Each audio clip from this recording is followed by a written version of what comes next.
sun was setting over the Grand Westmore Hotel, painting the sky in shades of orange and purple as Amina wiped the sweat from her forehead.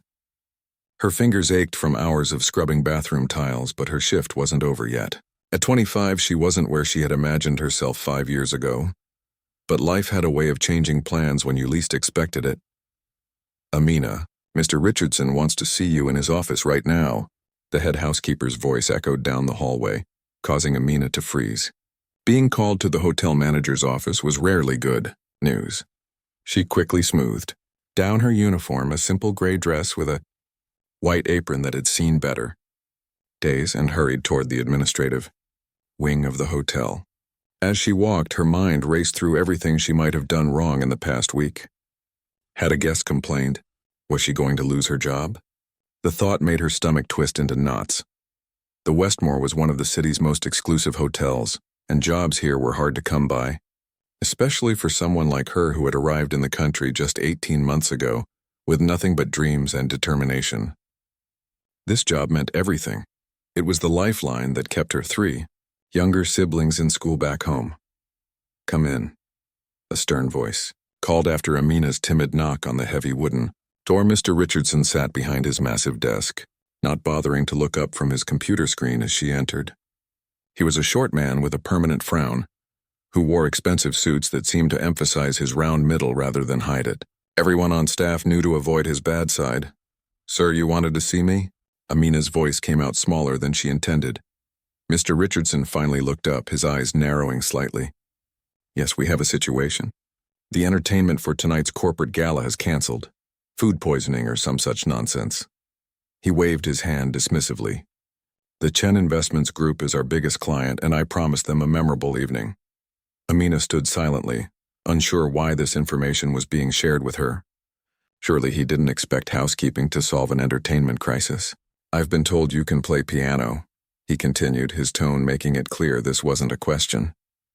Amina's heart skipped a beat. It was true. She had played piano since she was a child. Music had once been her whole life, her path to a different future. But that was before everything changed, before responsibility had replaced dreams. Yes, I used to play, but I haven't in years, sir," she stammered, suddenly understanding where this conversation was heading. "Well, you'll play tonight," Mr. Richardson said, already turning back to his computer. "The event starts in 3 hours. The piano is in the grand ballroom. Go practice or whatever you need to do." "But sir," Amina protested softly, "I'm not a performer. I'm supposed to finish my cleaning duties on the 4th floor." Mr. Richardson's hand slammed down on the desk, making her jump. "Let me be clear, Amina. The Chen Group spends more money here in a week than your salary costs me in a year. If they're not happy, I'm not happy. And if I'm not happy..." He let the threat hang in the air.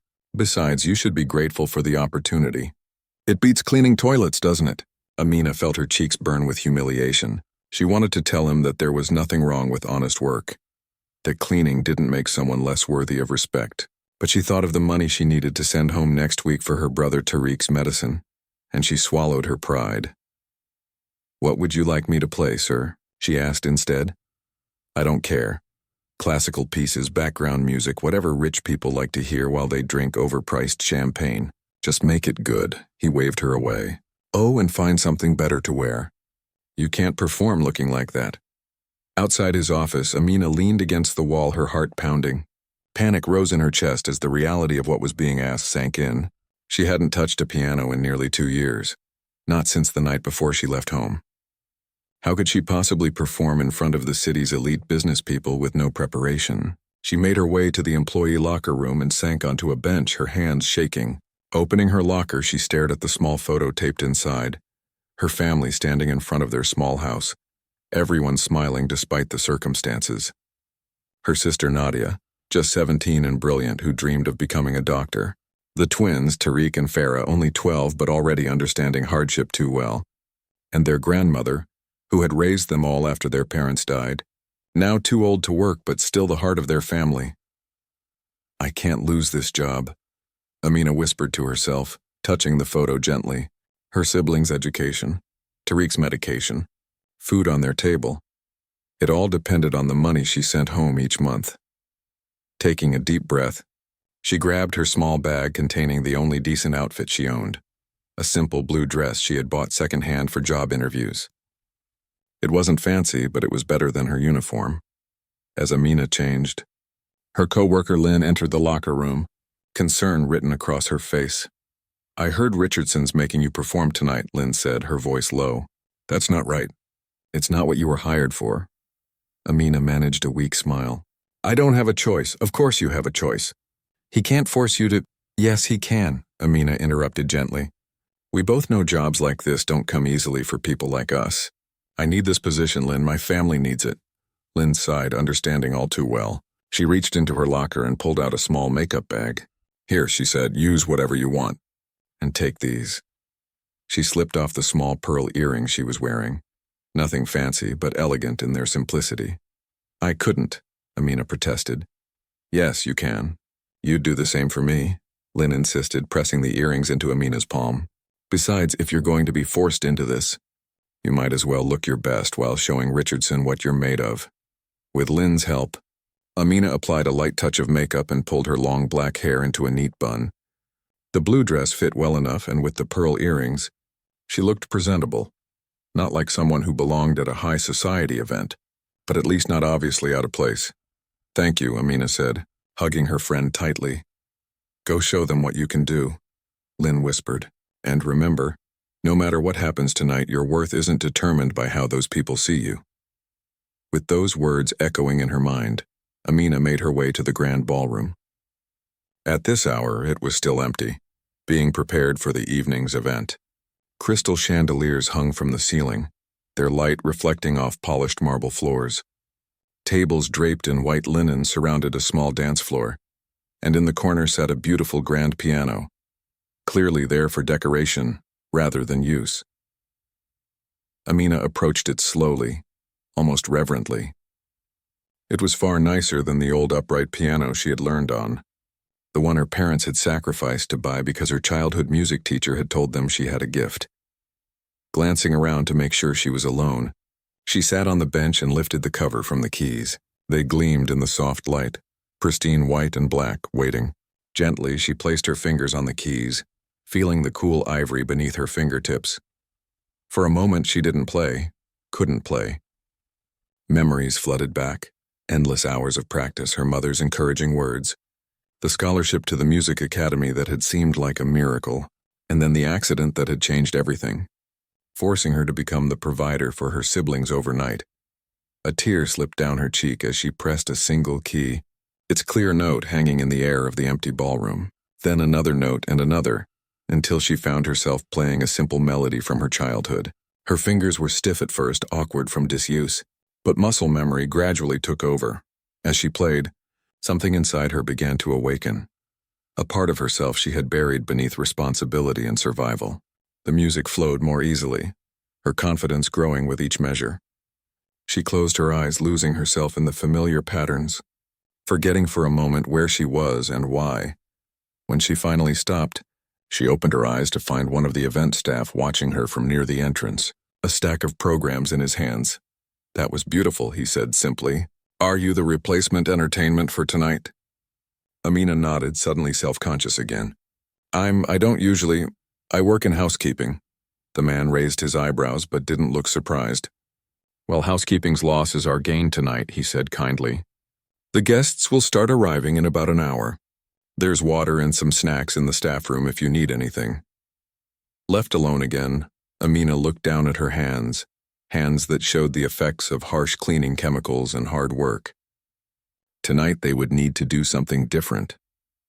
Tonight they would need to remember how to create beauty instead of just maintaining it. As the hour passed, Amina practiced, reacquainting herself with the instrument, trying to recall pieces she once knew by heart. Her anxiety grew as staff bustled around her, setting up the final details for the gala. When the first guests began to arrive, men in expensive suits and women in elegant dresses, all dripping with confidence and privilege, her mouth went dry. Mr. Richardson appeared, giving her a critical once-over before frowning slightly. "Just background music for now," he instructed. "Nothing too showy. Remember your place." Amina nodded, swallowing her nerves as more guests filled the room, their chatter growing louder. None of them noticed her, this invisible woman at the piano. Taking a deep breath, she began to play. Soft melodies designed to blend into the background of clinking glasses and social niceties. No one was listening. No one cared. She was just the maid forced to perform, another service provided by the hotel for its wealthy patrons. But as her fingers moved across the keys with increasing confidence, Amina made a decision. If she had to do this, she wouldn't do it halfway. She might be just the maid to these people, but the piano had once been her voice, her dream, her escape. And perhaps just for tonight, it could be again. The grand ballroom of the Westmore Hotel buzzed with conversation as the city's elite mingled, champagne glasses in hand. Men in tailored suits and women in designer dresses moved around the room like exotic birds, showing off their plumage. No one paid any attention to Amina at the piano in the corner, her fingers moving skillfully over the keys as she played soft classical pieces that floated beneath the chatter. She had been playing for nearly 40 minutes now, and her initial nervousness had faded somewhat. There was comfort in being invisible. At least no one was judging her. Still, a part of her felt hollow as she mechanically played pieces she once loved. This wasn't making music. This was being furniture. From her spot at the piano, Amina could observe the whole room. She watched as Mr. Richardson fawned over an older Asian man whom she guessed must be Mr. Chen, the important client. Both men laughed too loudly at each other's jokes, their faces flushed with expensive wine. As the evening progressed, Amina's hands began to cramp. She wasn't used to playing for this long anymore, and the tension of the situation didn't help. She flexed her fingers during a brief pause between songs, rolling her wrists to ease the stiffness. "Are you all right?" Amina looked up, startled. A server stood beside the piano, a young man with kind eyes who held out a glass of water. "I thought you might be thirsty," he explained, placing the water on top of the piano. "I'm Raj. You've been playing for a while now." "Thank you," Amina said gratefully, taking a quick sip. "I'm Amina. I work in housekeeping," Raj nodded. "I heard. Richardson's got some nerve putting you on the spot like this, but you play beautifully." Amina felt her cheeks warm at the compliment. "Thank you. I'm just playing simple pieces. No one's really listening anyway." "I am," Raj said with a small smile before he was called away to serve more drinks. His words lingered with Amina as she returned to playing. Someone was listening. The realization brought back a memory. Her first piano teacher telling her that even if she played for an empty room, she should play as if the world were hanging on every note. "Music isn't just heard with the ears," the old woman had said. "It's felt with the heart. Play from yours and someone will always feel it even if they don't know why." Without fully realizing what she was doing, Amina's playing began to change. Instead of the bland, safe pieces she had been cycling through, her fingers found their way to Chopin, a nocturne she had once loved, with its haunting melody and complex emotions. She played softly at first, almost hesitantly, but as the music flowed through her, something shifted. She closed her eyes, forgetting the crowded room, forgetting Mr. Richardson and his threats, forgetting even her worries about home. For the first time in years, she simply played, not as background noise, but as the artist she had once dreamed of becoming. The nocturne built to its crescendo, her fingers dancing across the keys with increasing confidence.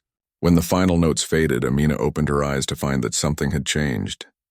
The constant buzz of conversation had dimmed. Several people near the piano had stopped their discussions to look her way. Embarrassed, thinking she had played too loudly, Amina quickly shifted to something simpler, keeping her eyes down. But a woman in a midnight blue gown approached the piano, champagne flute in hand. "That was Chopin's Nocturne in E-flat major, wasn't it?" the woman asked, her voice carrying a slight accent Amina couldn't place. Surprised that anyone had recognized the piece, Amina nodded. "Yes, it was. It's one of my favorites," the woman continued. "You play with real feeling. Would you mind playing it again? A bit louder this time?"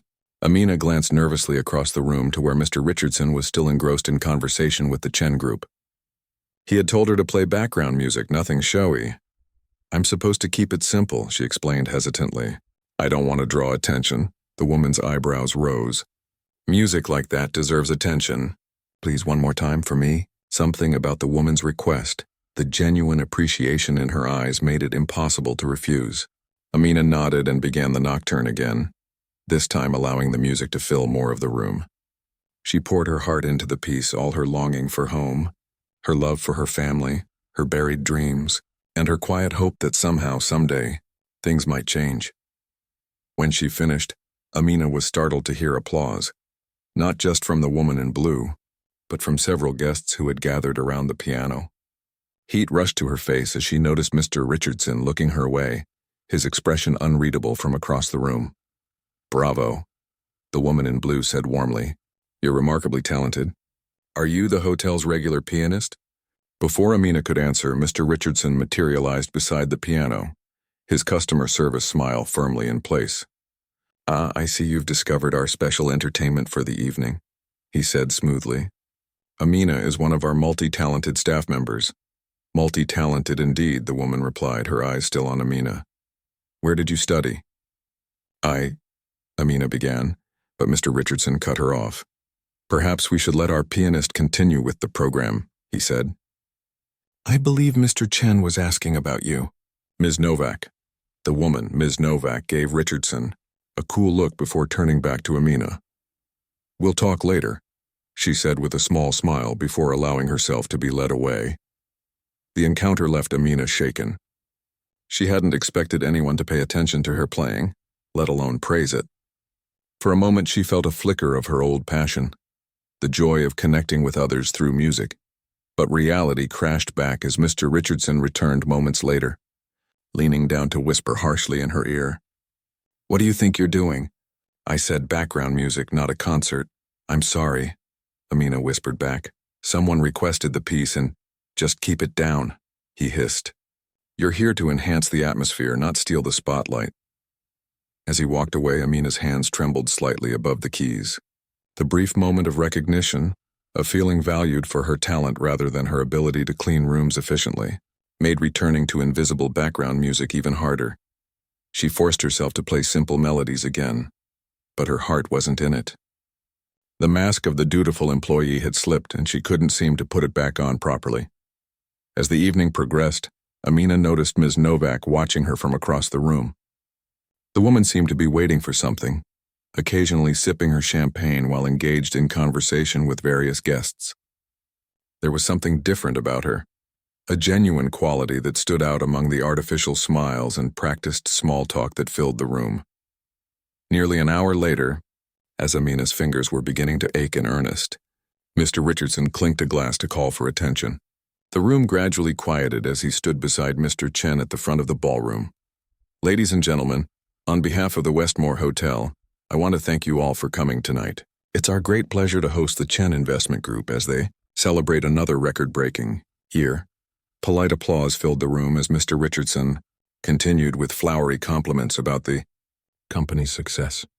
Amina took the opportunity to rest her hands in her lap, flexing her cramped fingers. "And now," Mr. Richardson concluded, "Mr. Chen has requested that we enjoy some more substantial entertainment from our talented pianist before dinner is served. Amina, would you please join us at the center piano?" Amina froze. Center piano? Her eyes darted to the middle of the room where staff were, rolling out a grand piano she hadn't noticed before, larger and more impressive than the one she had been playing in the corner. This wasn't what she had agreed to. Playing quietly in the corner was one thing, but performing in the center of the room with everyone watching? Her heart began to race, panic rising in her chest. Mr. Richardson was looking at her expectantly, his smile not reaching his eyes. She knew that look. It said clearly that refusing wasn't an option if she wanted to keep her job. On unsteady legs, Amina stood and made her way across the room, acutely aware of every eye on her, of her simple blue dress among all the designer gowns, of her hands that showed the signs of hard work. The walk to the center piano felt endless. When she finally reached it, Mr. Chen stepped forward to greet her. "My wife tells me you play Chopin beautifully," he said with unexpected warmth. "Would you honor us with something special? Perhaps the Ballade No. 1 in G minor?" Amina's breath caught. The ballade was one of the most challenging pieces in the piano repertoire, technically demanding and emotionally complex. She had worked on it at the Academy years ago but had never performed it publicly. I haven't played it in a very long time," she admitted softly. Mr. Chen nodded understandingly. "Then play whatever moves you." Music should come from the heart, not from obligation. His kindness nearly undid her. After hours of feeling like an object, being treated as a person felt almost overwhelming.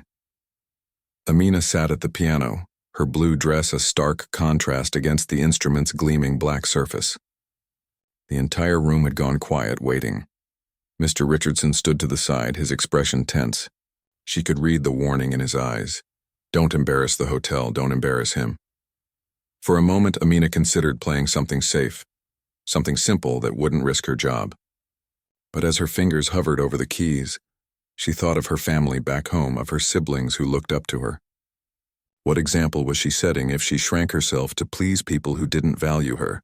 Taking a deep breath, Amina began to play. Not the ballade Mr. Chen had requested, but something even more meaningful to her. She played a piece her mother had loved, a traditional melody from home that she had learned to play by ear as a child. It was simpler than Chopin technically, but it carried all the love and longing she felt for her family and the life she had left behind. As the familiar notes filled the room, Amina felt something inside her unlock. This wasn't just playing. This was telling her story, and for the first time since arriving in this country, she felt truly heard. The traditional melody from Amina's homeland filled the grand ballroom, its haunting simplicity a stark contrast to the opulent surroundings. As she played, her eyes closed, memories washing over her. Her mother humming this tune while cooking, her siblings dancing to it during family celebrations, the feeling of belonging somewhere. What began as a soft, hesitant performance grew stronger with each note. Her fingers moved with increasing confidence, adding subtle embellishments that made the simple melody bloom into something richer, more complex. The tune itself might have been unfamiliar to the gathered elite, but the emotion behind it was universal. Complete silence had fallen over the room. Even the servers had paused, trays of appetizers balanced in their hands as they listened. Amina was unaware of all of this, lost in the music and memories until she reached the final notes and let them fade gently into silence. For a heartbeat, no one moved or spoke. Then applause erupted. Not polite, obligatory clapping, but genuine, enthusiastic appreciation. Amina opened her eyes, startled by the response. She saw Mr. Chen smiling broadly, his wife wiping away a tear beside him. Other guests were looking at her with expressions ranging from surprise to admiration. Only Mr. Richardson seemed unmoved, his face a careful mask as he watched his wealthy clients respond to the maid he had forced to perform. Magnificent, Mr. Chen said, stepping forward. Truly beautiful. What is that piece called? Amina swallowed, finding her voice. It's a folk song from my homeland, she explained. It's called The River's Promise. My mother used to sing it to us. It speaks directly to the heart, Mrs. Chen said, joining her husband. Would you play something else for us? Perhaps something you've been working on recently? Amina's stomach tightened. How could she explain that there was no recently when it came to her piano playing? That until tonight she hadn't touched a piano in almost 2 years? I haven't had much time to practice lately, she admitted. Before anyone could question this, Ms. Novak appeared at her side. Perhaps the Chopin ballade after all, she suggested. I'd be very interested to hear your interpretation. Mr. Richardson stepped forward then, clearly worried things were getting out of hand. I'm sure we don't want to tire our pianist before dinner. Perhaps we should... I'm not tired, Amina interrupted, surprising herself with her boldness. She turned to Ms. Novak. I can try the ballade, though it's been a long time. Something about the woman's encouraging smile gave Amina courage. She positioned her hands over the keys once more and took a deep breath. The ballade number 1 in G minor was notoriously difficult, a piece that told a story through its dramatic shifts in mood and tempo, from gentle lyricism to thunderous passion. Her first few notes were tentative, as if she were testing unfamiliar waters.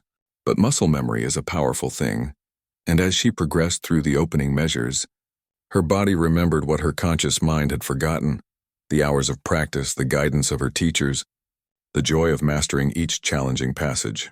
There were mistakes, fingers stumbling over particularly difficult runs, dynamics not quite as controlled as they should be, but there was also heart.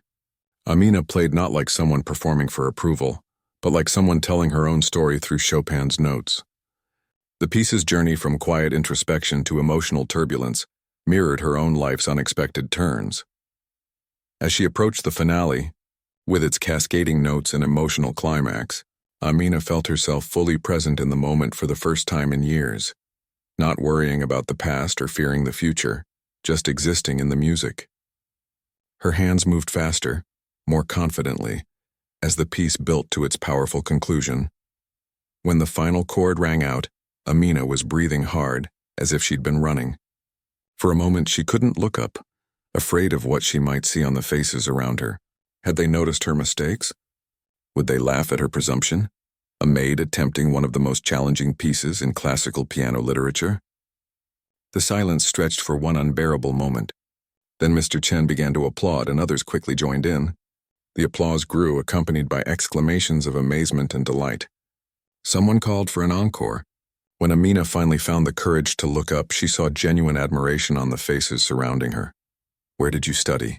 Ms. Novak asked, her voice carrying over the continuing applause. "Your technique needs refinement, but your musicality is extraordinary." Before Amina could answer, Mrs. Chen chimed in. "Yes, tell us about your training." The room quieted, everyone curious about this unexpected talent in their midst. Amina glanced at Mr. Richardson, whose tight smile suggested he was calculating whether her answer would reflect well or poorly on the hotel. "I studied at the National Music Academy back home," Amina said simply. "I had a scholarship." Murmurs of interest spread through the crowd. Ms. Novak's eyebrows rose. "The National Academy. That's a prestigious institution. Why did you leave?" The question hit Amina like a physical blow. How could she explain the series of tragedies that had derailed her life? The illness that had drained her family's savings, the accident that had taken her parents, the sudden responsibility of becoming the provider for her younger siblings? "Family circumstances," she said finally. "I needed to work." Something in her tone must have communicated that this wasn't a topic for casual cocktail party conversation, because Ms. Novak nodded and didn't press further. Mr. Chen, however, had another question. "And now you work as a pianist at the Westmore?" Amina saw Mr. Richardson step forward quickly. "Amina is actually part of our housekeeping staff," he interjected smoothly. "We at the Westmore believe in recognizing the diverse talents of all our employees. When I discovered her musical background, I thought our guests might enjoy hearing her play." The lie was so blatant that Amina nearly gasped. Discovered her musical background? He had forced her to perform under threat of losing her job. A ripple of surprise moved through the crowd as they realized the woman who had just moved them with her playing normally cleaned their hotel rooms.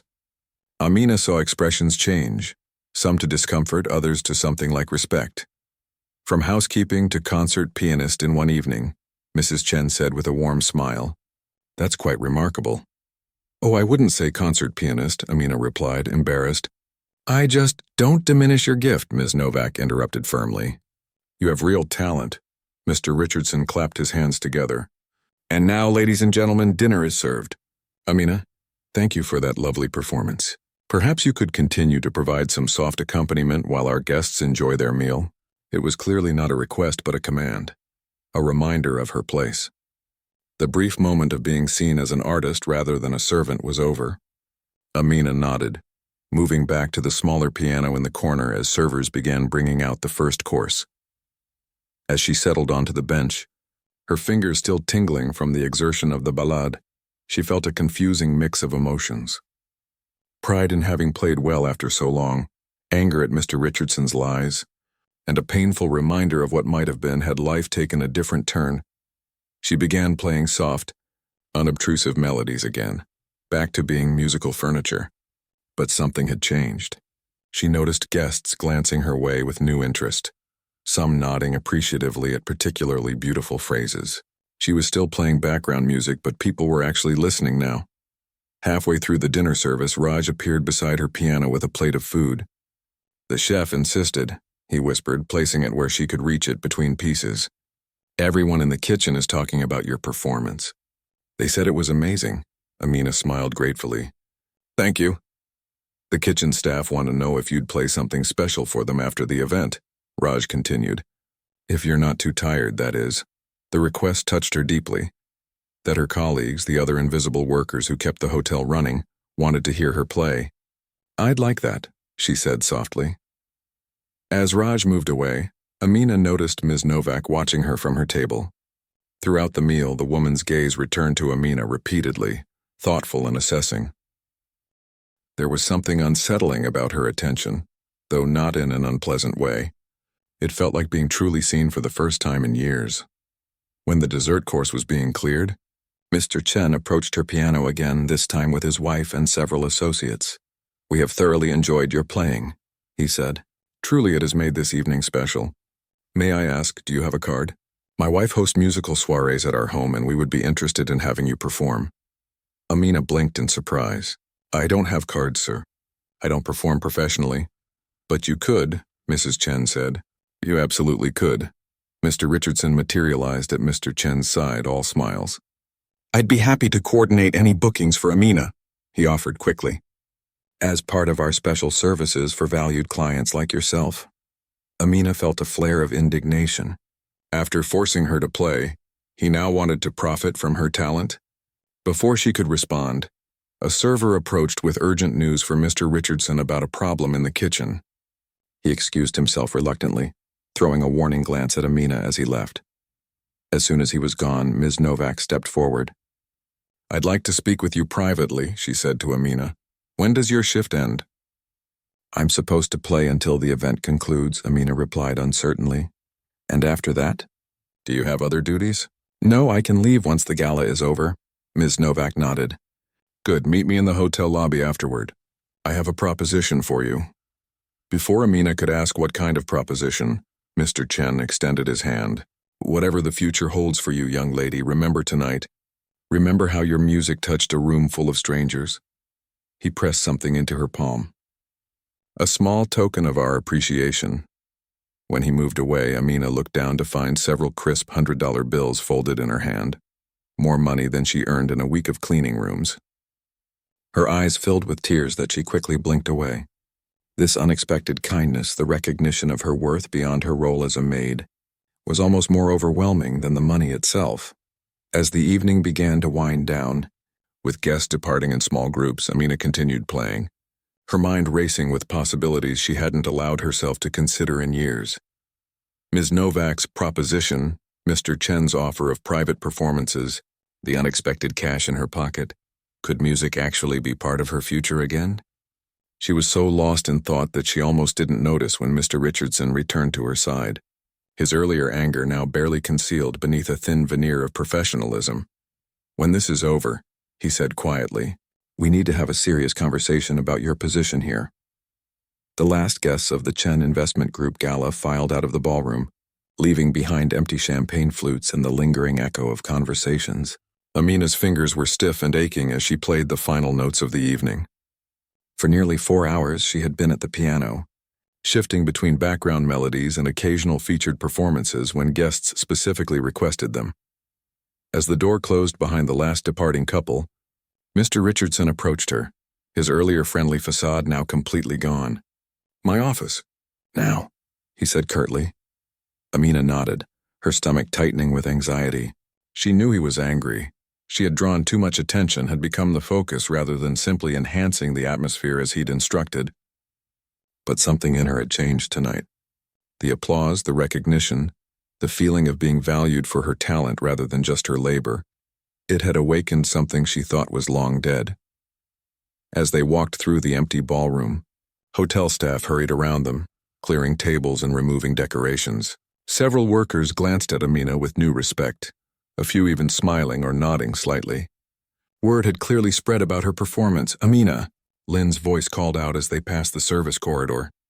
Her friend hurried over, still in her housekeeping uniform despite the late hour.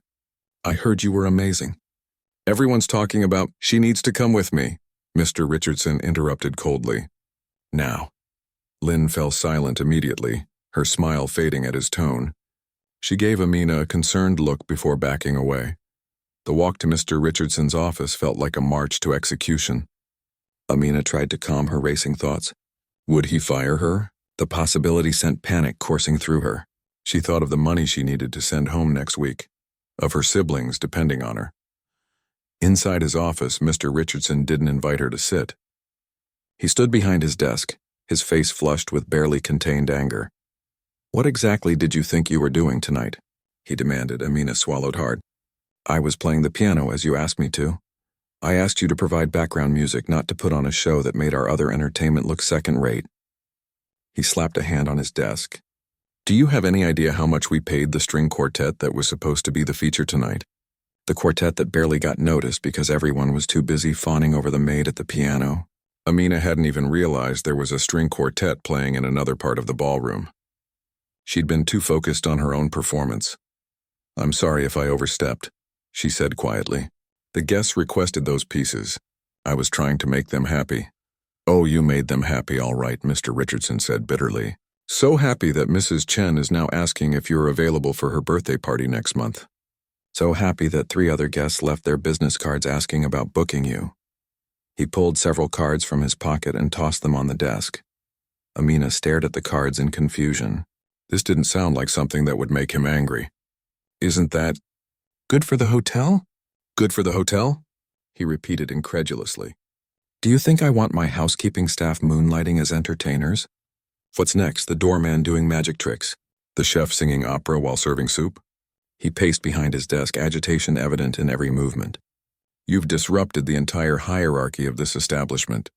Half the staff is buzzing about how the maid showed up the rich folks. Do you have any idea what that does to the professional atmosphere I've worked to maintain?" Now Amina understood. It wasn't that she'd played well. It was that she'd played well while being a maid. She'd stepped out of her assigned place in his orderly world. "I don't understand," she said, finding a courage she didn't know she had. "If guests want me to play and are willing to pay for it, why is that a problem?" Mr. Richardson's face darkened. "Because you were hired to clean rooms, not play Chopin. Because watching the cleaning staff receive standing ovations undermines the entire structure of a luxury hotel. Because—" He stopped abruptly, seeming to realize he was revealing too much of his true thinking.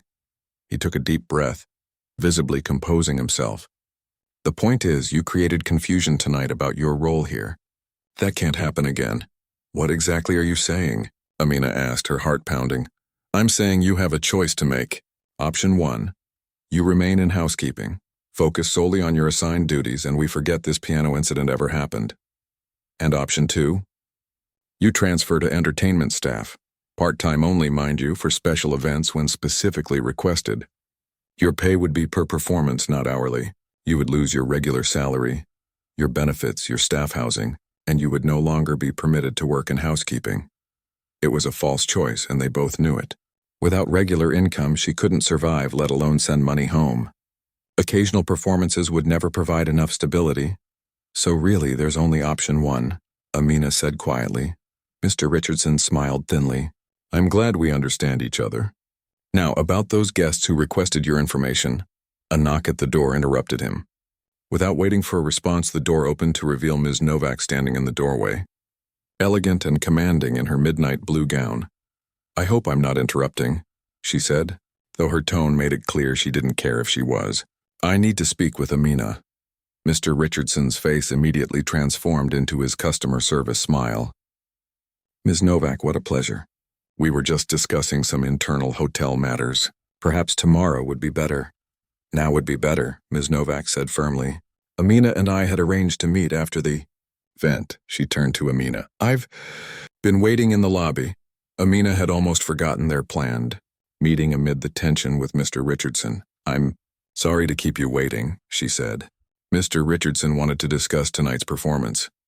"I'm sure he did," Ms. Novak replied, her tone suggesting she understood exactly what kind of discussion it had been. "However, I have a car waiting and it's getting quite late." She looked expectantly at Amina. Mr. Richardson stepped around his desk. "Ms. Novak, while I understand your interest in Amina's playing, she is first and foremost an employee of this hotel. Any arrangements for private performances would need to be coordinated through our events department." Ms. Novak raised an eyebrow. "Is that so? How interesting. Considering I just spoke with your HR director, who confirmed that employees are permitted to accept outside employment, provided it doesn't conflict with their scheduled hours." Mr. Richardson's smile faltered. "You spoke with our HR director? At this hour?" "I made a phone call," Ms. Novak said simply. "It's remarkable what you can learn when you ask the right questions." She turned to Amina. "Shall we go? I promise not to keep you too late. I understand you have an early shift tomorrow." Amina glanced between Ms. Novak and Mr. Richardson, caught in their power struggle. The manager's face had gone rigid, his eyes communicating a clear warning, but something about Ms. Novak's confident demeanor gave Amina courage. "Yes, I'd like to hear what you have to say," she told Ms. Novak, then turned to Mr. Richardson. "May I be excused, sir? As Ms. Novak said, I do have an early shift tomorrow." For a moment it seemed Mr. Richardson might refuse. But with Ms. Novak watching, he had little choice. "Fine," he said tersely, "but we'll continue our discussion tomorrow. 8 a.m. before your shift." Amina nodded, then followed Ms. Novak out of the office, feeling as if she'd just escaped from a cage. They walked in silence through the hotel's grand lobby, now quiet and dimly lit as midnight approached. Outside, a sleek black car waited by the curb, a driver standing beside the open rear door. "I thought we might be more comfortable talking in the car," Ms. Novak said. "Unless you'd prefer the hotel cafe?" Given Mr. Richardson's mood, Amina preferred to be as far from the hotel as possible. "The car is fine," she said, though she felt oddly nervous about getting into a vehicle with someone she barely knew. Once they were settled in the plush leather seats, Ms. Novak pressed a button that raised a privacy screen between them and the driver. The car pulled smoothly away from the curb. "I imagine Richardson was threatening your job back there," Ms. Novak said without preamble. Amina's eyes widened at her directness. "Not exactly threatening," she hedged. "More clarifying expectations." Ms. Novak laughed, a genuine sound that softened her elegant demeanor. "I know his type. Men like that can't stand when someone steps outside the box they've been put in." She turned slightly to face Amina. "Let me introduce myself properly. I'm Elena Novak, director of the City Philharmonic Orchestra and the West Side Music Conservatory."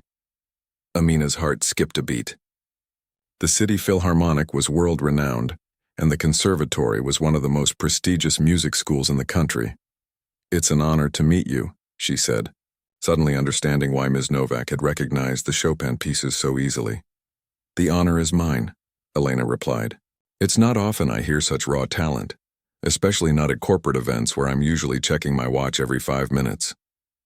She studied Amina thoughtfully. "You said you studied at the National Music Academy in your home country?" "Yes, for 3 years. I had a full scholarship. And then family circumstances intervened," Elena recalled. "May I ask what happened?" "You don't have to share if it's too personal." Amina hesitated, then decided there was no reason not to tell her story. "My parents died in an accident. I have 3 younger siblings, and our grandmother is too old to work. There was no one else to support them." She looked down at her hands, still bearing calluses from years of playing, now joined by the roughness that came from cleaning chemicals and hard labor. "I had to leave school and find work." Elena nodded, her face compassionate but not pitying. "And how long have you been working as a housekeeper?" "Almost 2 years. 6 months back home. Then I got the opportunity to come here where the pay is better. I send most of it home." "And tonight was the first time you've played since leaving the academy?" Amina nodded. "Mr. Richardson discovered I could play when he overheard me mentioning it to a co-worker. When the scheduled entertainment canceled, he insisted I fill in." "Insisted?" Elena repeated, her tone making it clear she understood what that really meant. "Well, his bullying tactics aside, it was a fortunate coincidence. You have a gift, Amina, one that shouldn't be scrubbing toilets." "Music doesn't pay the bills," Amina said softly. "At least not reliably enough for someone like me. It can, with the right opportunities and training." Elena reached into her purse and pulled out a business card, handing it to Amina. "The conservatory has a special program for exceptional adult students who need to balance study with work. Full scholarship, flexible scheduling, and a stipend for living expenses." Amina stared at the card in shock. "Are you offering—" "I'm offering you an audition," Elena clarified. "Based on what I heard tonight, I believe you would qualify for the program. Your technique needs refinement. That's to be expected after 2 years without training or regular practice. But your musicality, your emotional connection to the pieces, those are things that can't be taught." Amina's mind raced with possibilities, but reality quickly tempered her excitement. "Even with flexible scheduling, I don't see how I could manage both school and full-time work." "And the stipend? Would it be enough to support my family?" "That's a fair question," Elena acknowledged. "The stipend alone might not match your current income. But the program includes performance opportunities, paid ones. And for someone with your talent, there would be private students, event bookings." She smiled. I heard Mr. Chen offering you a small fortune to play at his wife's birthday. Hope and doubt warred within Amina. Could she really return to music after all this time? Was it irresponsible to even consider it with her family depending on her? I don't know, she said honestly. It sounds too good to be true. It's not without challenges, Elena admitted. But I believe you have what it takes. She glanced out the window as the car slowed. We're approaching the hotel again. Think about it, Amina. Call me when you decide. As the car pulled up to the curb, Elena added, Oh, and don't worry too much about Richardson. The conservatory has quite a bit of influence with the hotel's ownership group. Should he make things difficult for you, a word in the right ear could be arranged. Amina stepped out of the car, her head spinning with everything that had happened. In the space of a single evening, her carefully constructed life, limited and difficult but stable, had been completely upended. Now possibilities she'd long ago forced herself to forget were suddenly within reach again. As she walked toward the staff entrance, clutching Elena's business card like a lifeline, she wondered what her parents would advise her to do. They had sacrificed so much for her music studies, believing in her talent long before anyone else did. But they had also taught her that family came first. Somehow, she needed to find a way to honor both lessons. With that thought in mind, Amina slipped through the staff door, already planning what she would say to Mr. Richardson tomorrow morning. 3 months had passed since the night that changed everything. Amina stood outside the Westmore Hotel, gazing up at its gleaming facade. The last time she'd walked through those grand revolving doors, she'd been wearing her housekeeping uniform. Today she wore a simple but elegant dark blue dress, her hair styled neatly, a small portfolio clutched in her hand. The memory of her final meeting with Mr. Richardson still made her stomach tighten. She had arrived at his office at exactly 8 o'clock that morning, after her life-altering conversation with Elena Novak. Despite barely sleeping, Amina had felt strangely calm, powered by a clarity she hadn't experienced in years. Mr. Richardson had been waiting with termination papers already prepared. This isn't personal, he'd said, not meeting her eyes. The hotel simply can't have employees creating confusion about their roles. Amina hadn't argued or pleaded. She'd simply asked, Is this because I spoke with Ms. Novak? His silence had been answer enough. You know this is wrong, she'd said quietly. I've never been late, never called in sick, never received a complaint. The decision has been made, he'd replied stiffly. You'll receive 2 weeks severance pay. 2 weeks. Barely enough time to find another position. The panic had been immediate and overwhelming. Her siblings' school fees, her grandmother's medication, the rent on their small home thousands of miles away. All of it flashed through her mind. But then she'd remembered Elena's card in her pocket, and the words that had given her both hope and courage. The conservatory has quite a bit of influence with the hotel's ownership group. Before I sign anything, Amina had said with newfound confidence, I'd like to speak with your supervisor. Mr. Richardson's face had flushed. That's not how this works. You don't get to appeal. Actually, Amina had replied. Pulling out her phone, Ms. Novak suggested I call the hotel owner directly if there were any issues. She said Mr. Westmore is a major donor to the Philharmonic. It had been a bluff. Elena had implied she had connections but hadn't given Amina any specific names or numbers. Still, the effect on Mr. Richardson had been immediate. His face had paled and he'd quickly withdrawn the papers. Perhaps I've been hasty, he'd said, his tone suddenly conciliatory. We could discuss a transfer to the entertainment department instead. But by then, Amina had made her decision. I appreciate the offer, she'd said politely, but I've decided to pursue other opportunities. Now, 3 months later, those other opportunities had transformed her life in ways she could never have imagined that night at the piano. Taking a deep breath, Amina pushed through the revolving doors into the Westmore's opulent lobby. The uniformed staff at the front desk didn't recognize her, new hires who had never seen her in her gray housekeeping dress. They directed her professionally toward the grand ballroom, where preparations for the evening's charity gala were underway. The ballroom looked different in the daylight, staff moving efficiently to transform the space for tonight's event.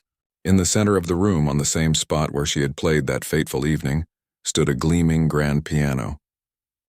Amina approached it slowly, running her fingers lightly over its polished surface. It's been tuned specially for tonight, a familiar voice said behind her. Amina turned to find Lynn smiling broadly. Her friend was still in her housekeeping uniform but wore a supervisor's pin now. "Lynn," Amina exclaimed, embracing her. "You got promoted." "Assistant head of housekeeping," Lynn confirmed proudly. "After you left and half the staff threatened to quit in protest, management suddenly became very interested in improving staff relations. I was offered this position to bridge communication gaps." She made air quotes around the management speak. "That's wonderful," Amina said sincerely. "You deserve it. And look at you." Lynn stepped back, taking in Amina's transformation. "A featured performer at the biggest charity event of the season. I always knew you were meant for better things than scrubbing bathrooms with me. You were the first person who was kind to me here," Amina said softly. "I haven't forgotten that." Before they could continue catching up, the ballroom doors opened and Elena Novak entered with the event coordinator, deep in conversation about the evening's program. "I should get back to work," Lynn whispered, "but I'll be watching tonight. The whole housekeeping department bought tickets the moment they heard you were performing." Amina's eyes widened. "The tickets are so expensive." "We pooled our money," Lynn explained with a wink. "Some things are worth it." She squeezed Amina's hand before hurrying away. Elena spotted Amina and crossed the room to greet her. "Perfect timing. I was just discussing the final arrangements." She gestured toward the piano. "Would you like to practice on it before tonight? Get a feel for the acoustics?" "Yes, please," Amina said gratefully. As she settled onto the bench and began her warm-up exercises, Amina reflected on the whirlwind of the past 3 months. After leaving the Westmore, she had auditioned for Elena's special program at the conservatory. The audition panel, 5 distinguished professors and performers, had listened intently as she played pieces she hadn't performed in years. Her technique rusty but her passion evident. They had accepted her on the spot. With the scholarship and stipend, Amina had been able to afford a small apartment near the conservatory. The schedule was grueling. Intensive classes and practice sessions, private students on weekends, performances at various events to supplement her income. But for the first time in years, the exhaustion felt purposeful. The hard work and investment rather than mere survival. Most importantly, the combination of the stipend, performance fees, and teaching income actually exceeded what she had been making as a housekeeper. She could still send money home, still fulfill her responsibilities to her family. Last month, she had even been able to pay for her sister Nadia's university entrance exams, the ones that might lead to medical school, to the future her sister had always dreamed of. As Amina played through her warm-up scales, Mr. Chen entered the ballroom with his wife, accompanied by hotel staff including, Amina's heart skipped a beat, Mr. Richardson. The hotel manager stopped short when he saw her at the piano. For a moment their eyes met, his widening with recognition and something that might have been shame. Then he quickly looked away, focusing intently on whatever Mr. Chen was saying. Mrs. Chen, however, immediately broke away from the group and approached the piano with a warm smile. "Amina, how wonderful to see you again. We've been following your progress. Elena keeps us updated. She says you're her most promising student in years." "She's too kind," Amina replied modestly. "Nonsense. We knew that night at the gala that you were special. My husband still talks about your performance." Mrs. Chen lowered her voice conspiratorially. "He's arranged for the conservatory's international exchange program to receive a substantial donation this year. Perhaps someday your siblings might benefit from it." Amina was speechless at this unexpected kindness. "That's incredibly generous," she finally managed. Mrs. Chen waved away her thanks. "Music changed my life too once upon a time. I understand what it means to find your way back to it." She glanced over at her husband, still deep in conversation. "I should return to my husband, but we look forward to your performance tonight." As Mrs. Chen walked away, Amina resumed her practice, moving from scales to the pieces she would perform that evening. One was a challenging classical piece that showcased her growing technical proficiency. The other was her own arrangement of The River's Promise, the folk song from home that had so moved the audience 3 months ago. She had spent weeks working on this arrangement, weaving in classical elements while preserving the song's emotional simplicity. It was her way of honoring both her past and her future, a bridge between the world she'd left behind and the one she was building now. As the final notes of her practice session faded, Amina noticed a small group of hotel staff had gathered near the back of the ballroom listening. She recognized several housekeepers and kitchen workers among them, her former colleagues. They broke into applause when she finished, their faces proud and supportive. "We should let Ms. Hassan rest her hands before tonight," Elena said, approaching the piano. The staff dispersed reluctantly, several of them waving or giving thumbs up to Amina as they returned to their duties. "You've become quite the inspiration around here," Elena observed. "The hotel staff speaks of you like a legend, the maid who played Chopin and changed her destiny." Amina smiled. "I had help changing my destiny. I haven't forgotten that." Elena checked her watch. "The gala starts in 4 hours. Why don't you go home and rest? The car will pick you up at 7. Nodding gratefully, Amina gathered her music sheets. As she was leaving, she passed Raj, now dressed in a supervisor's uniform. "Amina," he called, hurrying over. "I'm glad I caught you. The kitchen staff wanted me to give you this." He handed her a small gift bag. "It's from all of us, a good luck charm for tonight." Inside the bag was a delicate bracelet with a single charm, a tiny silver piano. "We took up a collection," Raj explained. "Everyone contributed, even the new staff who never worked with you. Your story has become part of the hotel." Tears pricked at Amina's eyes as she slipped the bracelet onto her wrist. "Thank you," she whispered. "This means more than I can say." The charity gala was even more lavish than the Chen investment event had been. The city's elite filled the ballroom, but this time there were also tables of conservatory students, music teachers, and, Amina noted with a lump in her throat, a section filled with hotel staff, Lynn front and center among them. When it was time for her performance, Elena introduced her not as a former maid or even as a student, but simply as a remarkable pianist whose journey reminds us that talent can be found in unexpected places.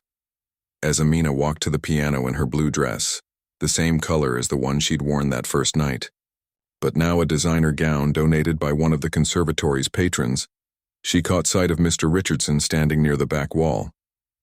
Unlike before, he wasn't looking at her with anger or dismissal, but with something that might almost be respect. She took her seat at the piano, adjusted the bench, and placed her hands on the keys. The room fell silent, hundreds of people waiting for her to begin. 3 months ago, this moment would have terrified her. Now it felt like coming home. Amina began with the classical piece, her fingers moving with newfound confidence and precision. Months of intensive training had refined her technique, but the emotional depth that had so moved the audience before remained her greatest strength. When she finished, the applause was immediate and enthusiastic. She acknowledged it with a graceful nod, then spoke into the microphone that had been placed beside the piano. "For my final piece tonight, I'd like to play something special. It's a folk song from my homeland, arranged to honor both where I come from and where I'm going." She smiled at the conservatory section. "My journey hasn't been traditional, but it's taught me that dreams don't always die when we set them aside. Sometimes they're just waiting for the right moment to return." Her eyes found Lynn and the hotel staff, who were beaming with pride. And sometimes the people who help us rediscover those dreams are the ones we least expect. With that, she began to play The River's Promise, the melody pure and heartfelt, the arrangement sophisticated without losing the song's essential simplicity. As she played, Amina thought of her family back home, of the sacrifices made and the possibilities still unfolding. She thought of how a single night, a night when she had been forced to perform, had opened a door she thought was forever closed. How sometimes life's most difficult moments could lead to unexpected gifts, if you had the courage to accept them. The final notes of her arrangement hung in the air for a breathless moment before the room erupted in applause. People rose to their feet, their faces showing that most beautiful of human responses, the recognition of something authentic, something true. As Amina stood to acknowledge the standing ovation, she saw Elena nodding proudly from the side of the stage, Mrs. Chen wiping away a tear, Lynn and the hotel staff cheering loudly from their section. In that moment, surrounded by applause yet feeling profoundly at peace, Amina knew that the most difficult performance of her life had been the one that saved it, and that her story, improbable as it seemed, was only just beginning.